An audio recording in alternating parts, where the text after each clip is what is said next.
High বন্ধুরা, আজ সরস্বতী পুজো। তাই সরস্বতী পুজো উপলক্ষে কি কি বানিয়েছি তোমাদের দেখায়।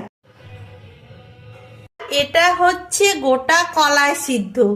এর মধ্যে অনেক কিছু ডাল দিয়ে গোটা বেগুন, শিম, শাক, মটরশুঁটি সব দিয়ে সেদ্ধ করা হয়।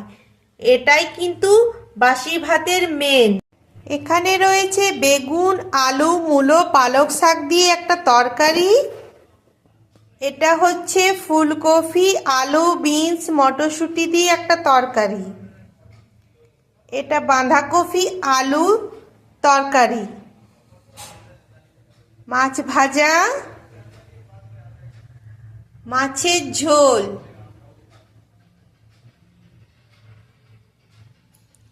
আলু ভাজা, খাম আলু ভাজা,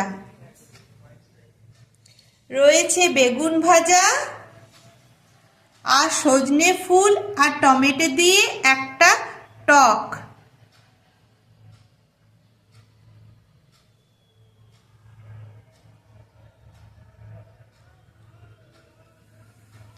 এগুলো আজ সব রান্না করা হয়েছে। কালকে এগুলো সব কিন্তু বাসি ভাতের সাথে খাওয়া হবে। কালকে হলো আমাদের বাসি ভাত। তো কেমন হয়েছে মেনুটা?